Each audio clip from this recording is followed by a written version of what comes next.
Baqir chaqir qilaverma, bor ko'chada o'yna. Qo'latgani ham qo'ymadik. Qol ko'chaga deyapman. Aka, yana nima baqir chaqir qilyapsiz? Baqir chaqir qilib hovlida o'ynashini qara. Ko'chada o'ynasin, uxlatgani ham qo'ymayapti balla. O'ynasa o'yna, sani uyingda o'ynayaptimi? Ko'chib ketaman deganga 5-6 oy bo'lyapti. Qachon uyni bo'shatasan o'zi? Bo'pti, bo'shatishib ketaman ijaraga bo'lsa ham. Bitta onani qorniga siqqan, bitta uyga sig'may qoldingmi? Xotin yig'ishsa narsalarni. Ha, uyda ijara haqqi nech bo'ladi? $150 deb yozib qo'yganmiz-ku. Ha. Bor bir ko'rsak bo'ladimi? Ha, kechga bir xabar oling, ko'rsatib kelamiz olib borib. Bo'ldi, kech payt telefon qilaman. Mana Fazolga, mana Pahlovga tezda tashlab keling, yana 3 ta dastavka bor. Xo'jayin, siz bitta gapim bor edi. Ha, tinchlik, nima gap bor edi? Ha, tinchlik. Bir joyga ijaraga ko'chib chiqib turgandim. Shu yerga ijara pulini berishim kerak edi. Shu oyligimni jinda oldindan olib tursam bo'ladimi? Hech bo'lmaganda 2 millionini. Bo'ldi. Dastavkani tashlab kelib turing, ungacha men o'nglab qo'yaman.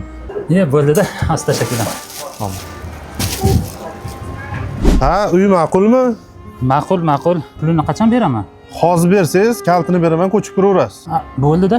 $150 so'mga qancha bo'ladi? So'mga mana shuncha bo'lar ekan-da, aka. 1.897.000. Mana 1.900.000 so'm. Ha, bu ijara haqqi. Endi yana 1 million berasiz. Nimaga? Bizda 50% xizmat haqqimiz bor-da, sizga uy topib berganimiz uchun. Siz ajoyib ekansiz. Qani men sizga xizmat haqqi beraman. Mendan emas, uyda egasidan olasiz-da, uka. Uyda egasidan ham 50% olamiz. Uyga ijaraga turgan odamdan ham 50% olamiz. Bizning xizmatimiz shunaqa. Siz g'alatimisiz? Undan ham 50%, mendan ham 50% olasizmi? O'zi men oyligimni oldindan olib turib 1.900.000 sizga beryapman. O'zi nima xizmat qilib qo'ydingiz siz? Bizmi aka? Mana shu uyda Telegramda ijtimoiy tarmoqlarda reklama qilamiz. Sizga o'xshagan odamlarni olib kelib ko'rsatamiz. Shuni orqasidan tirikchilik qilamiz.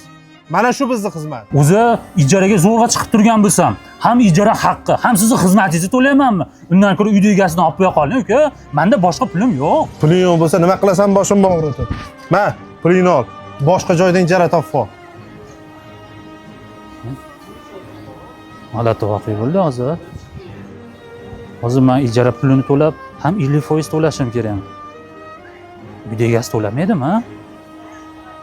Qatdan to'laman endi uy.